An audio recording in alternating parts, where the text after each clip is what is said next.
সুপ্রিয় শিক্ষার্থীরা, অনলাইন ভিত্তিক ক্লাস কার্যক্রমে তোমাদের সবাইকে স্বাগতম। সাথে আছি আমি খালিদ হাসান মিলু, সহকারী শিক্ষক, Lakers public school and college.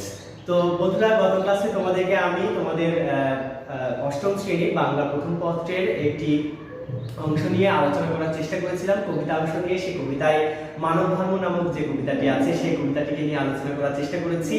আজকের ক্লাসে আমি তোমাদের মানব ধর্ম নামক যে কবিতাটি আছে সেই কবিতাটির পুরো বিস্তারিত আলোচনা করার চেষ্টা করব। তো চলো বন্ধুরা, আমরা আজকের ক্লাসটি শুরু করি। কবিতা অংশের মানব ধর্ম যে ক্লাসটি তোমাদের এর আগে আমি প্রথমের ক্লাসটিতে শুরু করেছিলাম, সেই ক্লাসে তোমাদেরকে লালন শাহ সম্পর্কে মানব ধর্ম নামক যে কবিতাটি আছে সেই মানব ধর্ম কবিতার কবি লালন শাহ সম্পর্কে সামান্য একটু ধারণা তোমাদেরকে আমি দিয়েছিলাম।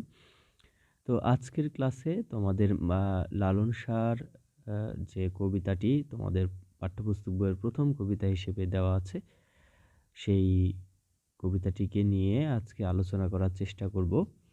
এখান থেকে যে সকল কবিতার লাইনগুলো দেওয়া আছে, মূলত আমরা কবিতার লাইনগুলো থেকে বিস্তারিত লিখতে যখন বলা হয়, বা আমরা শুধুমাত্র করি কি যে পাঠ পরিচিতিটা পড়েই জিনিসটা আর কি রেখে দিই, তো সেক্ষেত্রে আমি তোমাদেরকে সরাসরি তোমাদের বই থেকে কবিতার লাইনগুলো ধরে ধরে সেগুলো দ্বারা তিনি কি বুঝিয়েছেন কবি, সেই বিষয়গুলো সরাসরি আলোচনা করার চেষ্টা করব।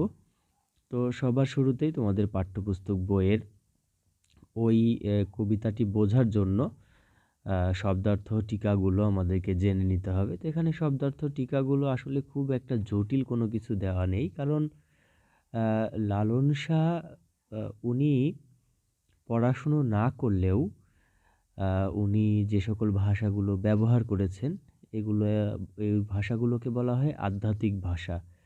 তো সেই আধ্যাত্মিক ভাষাগুলোকে বুঝতে হলে তিনি ছোট ছোট করে যে সকল গানগুলো রচনা করেছেন, সেই গানের ভিতরে আসলে অনেক বৃহৎ আকৃতির স্বার্থ বা তত্ত্ব লুকিয়ে আছে। সেই স্বার্থ বা তত্ত্বগুলোকে আমাদেরকে বুঝে নিতে হবে। তো কোন ধরনের তত্ত্বগুলো নিয়ে তিনি কথা বলেছেন গত ক্লাসে আমি বলেছি। তো আজকে কবিতার লাইনগুলো বোঝার স্বার্থে আমাদেরকে তার শব্দার্থ টিকাগুলোকে জেনে নিতে হবে। তো প্রথমে দেখো যে গ্রামীণ কিছু ভাষা বা একেবারে সাধারণ মানুষের যে ভাষা, সেই সাধারণ মানুষের ভাষা তিনি ব্যবহার করেছেন। আমাদের মতো শুদ্ধ ভাষা তিনি তখন চলিত ভাষা ব্যবহার করতেন না। তো তোমাদের এই শব্দার্থ টিকাগুলো সবার আগে তোমাদেরকে মুখস্থ করে নিতে হবে। তো এখানে দেওয়া আছে, দেখো যে কয় মানে হচ্ছে বলে বা বলা অর্থে ব্যবহার করা হয়। জেতের মানে হচ্ছে জাতের কথা বলা হয়েছে, জাতি বা ধর্ম অর্থে এটা বোঝানো হয়েছে আর কি। যাওয়া কিংবা আসার বেলায় মানে হচ্ছে যাওয়া কিংবা আসা মানে হচ্ছে মৃত্যু কিংবা জন্মের সময়ের কথা বলা হয়েছে। কূপ জল মানে হচ্ছে কুয়োর পানি, আর গঙ্গা জল মানে হচ্ছে গঙ্গা নদীর পানি। জেতের ভাতা বলতে তিনি বুঝেছেন জাত বা ধর্মের বৈশিষ্ট্য অর্থে আর কি।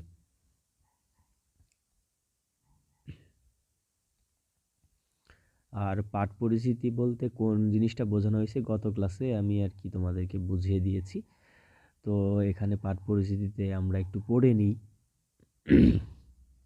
তো সবার শুরুতে একটা কথা বলি যে প্রত্যেকটা কবিতারই পাঠ পরিচিতিটা তোমরা রেজাল্ট, যেহেতু তোমরা অষ্টম শ্রেণীতে, তোমাদেরকে জেএসসি পরীক্ষা ফেস করতে হবে, তো সেই জায়গায় পাঠ পরিচিতিগুলো সবার আগে মুখস্থ করে নেওয়ার চেষ্টা করবে, যেন হচ্ছে পরীক্ষার খাতায় যদি তোমরা কবিতার লাইনগুলো বুঝতে নাও পারো বা এমন কোনো প্রশ্ন এসে গেল যেগুলো বুঝতে পারছো না, তো এই পাঠ পরিচিতি থেকে সেই উত্তরগুলো তোমরা করে আসতে পারবে।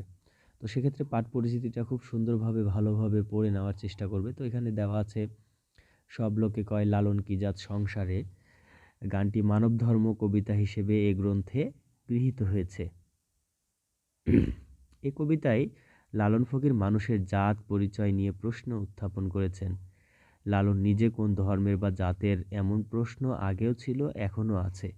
আসলে লালন শাহ কোন জাতের তিনি অনুসারী ছিলেন বা কোন ধর্মের অনুসারী ছিলেন সেটা বলা বড় মুশকিল, কারণ তার বিভিন্ন ধরনের রচনাগুলো দেখলেই বোঝা যায় আসলে তিনি মানব ধর্মকেই সবার উপরে সত্য বলে বিচার করেছেন। তো লালন বলেছেন, জাতকে তিনি গুরুত্বপূর্ণ মনে করেন না, মনুষ্য ধর্মই মূল কথা।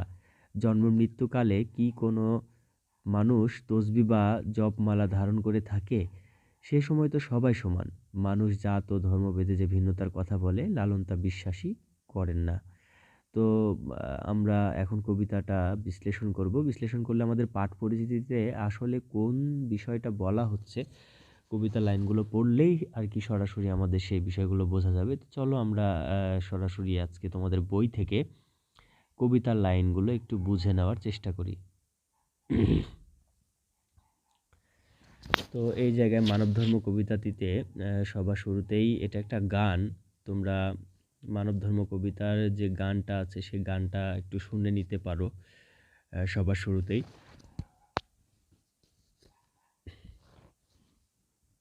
তো এই জায়গায় প্রথম লাইনে তিনি বলছেন, সব লোকে কয় লালন কি জাত সংসারে। তিনি বলছেন যে পৃথিবীর সমস্ত মানুষ যদি আমাকে জিজ্ঞাসা করে যে লালন শাহ তুমি কোন জাতের ছিলে, তখন তিনি প্রশ্নের উত্তরটা এইভাবে দিবেন যে লালন কয় জেতের কিরূপ দেখলাম না এই নজরে। তখন লালন বলছেন যে আমাকে যদি কেউ প্রশ্ন করে যে তোমার জাত কি, তখন সে বলবে যে জাতের আসলে কোনো রূপ হয় না, ঠিক আছে, আমি এই দুই চোখে আমি সেই জাতটাকে কখনোই দেখিনি। আসলে এই জাত বলতে তিনি সেই জিনিসটাকে বোঝানো হয়েছে যে মানুষ জন্মগ্রহণ করার সময় তার কোনো জাত থাকে না, তো বংশীয় সূত্রে সে জাতটাকে পেয়ে যায়। তো এই জাতের বিশ্লেষণ বা জাতের বিস্তৃত রূপটাকে তিনি যখন বিস্তৃতভাবে বর্ণনা করতে যান বা তার মতে তত্ত্বজ্ঞানের কথা যখন তিনি বলেন, তখন তিনি এটা বোঝানোর চেষ্টা করেন যে আসলে জাত বলতে পৃথিবীতে তেমন কোনো কিছুই নেই। হ্যাঁ, তো এই জায়গায় আমরা পরের যে লাইনগুলো আছে সেই লাইনগুলো দেখলে আমরা বুঝতে পারবো, কেউ মালা কেউ তসবি গলায়, মানে হচ্ছে আহ, কেউ কেউ মালা গলায় দিয়ে নিজেকে জাত হিসেবে পরিচিত করার চেষ্টা করে, কেউ বা তসবি গলায়, মানে হিন্দু কিংবা মুসলিমের কথা বলা হয়েছে যে কেউ বা হিন্দু কেউ বা মুসলিম। হিন্দু ও মুসলিম বিভেদটা শুধুমাত্র হচ্ছে আমাদের মানব শরীর বা মানব দেহ সকলেরই কিন্তু এক, সকলেরই মুখ আছে, নাক আছে, চোখ আছে, শরীর আছে, ভেতরের মানুষটাও কিন্তু একরকম, বোধ শক্তি বুদ্ধি সব কিছুই একরকম, কিন্তু আমরা মানুষকে একজন মানুষ থেকে অন্য মানুষকে যখন আলাদা করতে যাই, আলাদা করার ক্ষেত্রে কিন্তু আমরা ধর্মটা চলে আসে। আর এই ধর্মের বিভেদটা আমরা দেখতে পাই যে হচ্ছে পোশাক কিংবা হচ্ছে নির্দিষ্ট কোনো বস্তু আছে, যে সকল বস্তুগুলো দ্বারা মানুষকে আমরা আলাদা করে থাকি। তো মানুষকে এভাবে বস্তুর দ্বারা বা পোশাক আশাকের দ্বারা আলাদা না করে আমরা যেন মানসিকতার দিক থেকে তাদেরকে আলাদা করার চেষ্টা না করি। মানসিকতার দিক থেকে যদি বিচার করি তাহলে কিন্তু সবার শুরুতে তাদেরকে আমরা মানুষ বলেই বিবেচনা করব। তো সেই কথাটা এখানে বলা হচ্ছে। তো তিনি বলছেন কেউ মালা কেউ তসবি গলায়, তাই তো কি জাত ভিন্ন বলায়। তো তিনি প্রশ্ন রেখেছেন যে তসবি গলায় দিলেই কি আমি হচ্ছে মুসলিম ধর্মের হব, বা মালা গলায় দিলেই কি আমি হিন্দু ধর্মের হয়ে যাব, এরকম কোনো কিছুই নেই। তো যাওয়া কিংবা আসার বেলায় জেতের চিহ্ন রয়কারী। আমি যখন পৃথিবীতে এসেছি তখন কিন্তু আমরা বস্ত্রহীনভাবে এসেছি, তখন কিন্তু আমার কোনো জাত থাকে না, আমার কানে কানে যখন যেটা আমাকে বলে দেওয়া হয় সেটাই কিন্তু আমি হয়ে যাই। আবার পরের লাইনটায় তিনি বলছেন, গর্তে গেলে কূপ জল কয়, গঙ্গায় গেলে গঙ্গা জল কয়। তো এখন বলছে যে জল কিন্তু দেখতে একই রকম, জলটা কি দেখতে একই রকম, জল তো জলই, পানি তো পানি। তো সেটাকে যখন পুকুরে রাখা হয় সেটা পুকুরের পানি হয়ে যায়, যখন নদীতে রাখা হয় তখন নদীর পানি হয়ে যায়, আবার যখন হচ্ছে আমি সমুদ্রে যাব তখন সমুদ্রের পানি হয়ে যায়। তো সেক্ষেত্রে বলা হচ্ছে যদি গর্তের ভেতরে যেটাকে রাখা হয় পানিগুলোকে, সেগুলোকে কূপ জল বলছি আমরা, আবার গঙ্গায় গেলে সেগুলোকে গঙ্গা জল বলছি। ঠিক একইভাবে মানুষকেও ওই যে পোশাকের কথা বলা হয়েছে শুরুতে, তো যে পোশাকে যখন রাখা হবে তখন সেই পোশাকে তাকে ধারণ করা হবে। তো প্রকৃতপক্ষে মানুষ তো পোশাক দিয়ে বিচার করার কোনো বিষয়বস্তু নেই, বা ধর্ম দিয়ে বিচার করার কোনো বিষয়বস্তু নেই। মানুষকে সবার আগে মানুষ হিসেবেই আমাদেরকে দেখতে হবে। তো মূলত এখানে লালন শাহ তার অসাম্প্রদায়িক যে চিন্তা ভাবনা, সেই চিন্তা ভাবনাটাকে এখানে ফুটিয়ে তোলার চেষ্টা করেছেন। মূলে এক জল, সে যে ভিন্ন নয়। বলছে যে এই জলগুলো কিন্তু সকল ক্ষেত্রে একই রকম, এটার কিন্তু ভিন্নতা নেই। তো ভিন্ন জনাই পাত্র অনুসারে। তো বলছে যে শুধুমাত্র বিভিন্ন পাত্রে যখন আমরা বিভিন্ন জিনিসগুলো রাখবো, তখনই কিন্তু তাকে আলাদা আলাদা হিসেবে গণ্য করা হবে, কিন্তু জলটা একই। তো ঠিক একই রকমভাবে মানুষকেই তিনি ওই একইভাবে বিচার করার কথা বলেছেন। বলেছেন যে মানুষ সবসময় মানুষই হবে, ধর্ম দিয়ে মানুষকে বিচার করার কোনো কিছু নেই। অসাম্প্রদায়িক চিন্তাভাবনা যে একটা বিষয়, সে বিষয়টা হচ্ছে তিনি এই জায়গায় তুলে নিয়ে আসার চেষ্টা করেছেন। তা বলছে জগৎ বেড়ে জেতের কথা, লোকে গৌরব করে যথাতথা। বলছে জগৎ, পুরো পৃথিবী জুড়েই কিন্তু এখন জাত দিয়ে মানুষকে বিচার করা হচ্ছে। আর সেই জাত নিয়েই কিন্তু মানুষ বেশিরভাগ গৌরব করে থাকে।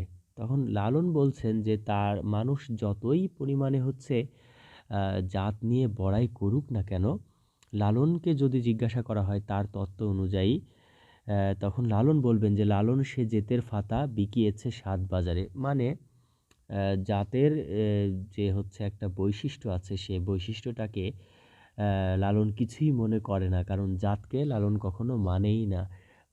লালন ফকির সবসময় মানুষকে মানুষ হিসেবেই বিচার করে থাকে। তো সেই বিচারের কথাটাই উল্লেখ করে এখানে লালন শাহ তার কবিতাটি বা যে গানটি, সেই গানটি রচনা করেছেন। তো তার জীবন দশা সম্পর্কে আমি গত ক্লাসে আলোচনা করার চেষ্টা করেছিলাম। তো তোমরা যারা ক্লাসটি করেছো তারা আজকে আমার কথাগুলো খুব সুন্দরভাবে ভালোভাবে বুঝতে পারবে। তো মূলত তিনি মানব ধর্মটাকেই, অনেক ধরনের ধর্ম কিন্তু আমাদের পৃথিবীতে আছে। তো সমস্ত ধর্মগুলো দিয়েই কিন্তু আমরা সবসময় করি কি, মানুষগুলোকে বিচার করে থাকি। আসলে ধর্ম দিয়ে মানুষকে বিচার করার কিছুই নেই। আমাদের সবার আগে মানুষকে মানুষ হিসেবে বিচার করতে হবে। আজকে ধরো রাস্তায় যদি কোনো একজন মানুষ অ্যাক্সিডেন্ট করে, তাহলে সেক্ষেত্রে একজন যে মানুষ পরোপকারী, যে মানুষের হৃদয়ে মানুষ হিসেবে মানুষের প্রতি শ্রদ্ধাবোধ আছে, সে কিন্তু দৌড়ে গিয়ে সে মানুষটাকে তুলে নিবে। তো তুলে নেওয়ার পূর্বে কিন্তু কখনো এটা চিন্তা করবে না যে সে মানুষটা আহত হয়েছে, তার শরীর থেকে রক্ত ঝরছে, তো সে কোন জাতের, সে জাত হিসেবে কিন্তু মানুষ তাকে ফেলে দিবে না। তো সেক্ষেত্রে মানুষ হিসেবে মানুষের প্রতি যে কর্তব্য দায়িত্ব, সেই দায়িত্বটাকেই কিন্তু হচ্ছে সবার আগে পালন করার বিষয়টা এই জায়গায় বলা হয়েছে।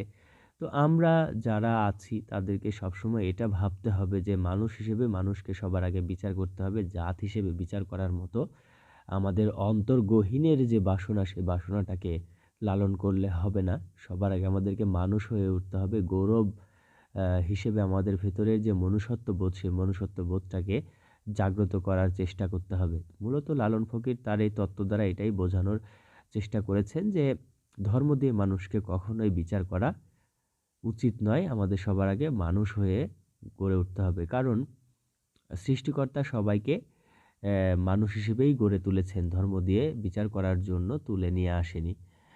তো এই ছিল আজকে আমাদের লালন শাহের যে মানব ধর্ম কবিতা, সেই মানব ধর্ম কবিতাটির বিস্তারিত বিশ্লেষণ। আশা করি যে হচ্ছে তোমরা মানব ধর্ম নামক যে কবিতাটি আছে, সেই কবিতাটি থেকে এখন যদি কোনো সৃজনশীল প্রশ্ন তোমাদেরকে দেওয়া হয় বা বহু নির্বাচনী প্রশ্ন, সে প্রশ্নের উত্তরগুলো তোমরা করতে পারবে। তো কোনো একটা লাইন বা কোনো জায়গায় যদি বুঝতে সমস্যা হয়ে থাকে, তাহলে তোমরা কমেন্ট বক্সে জানিয়ে দাও। আমি চেষ্টা করব তোমাদেরকে সেই প্রশ্নের উত্তরগুলো পরবর্তী ক্লাসে জানিয়ে দেওয়ার জন্য।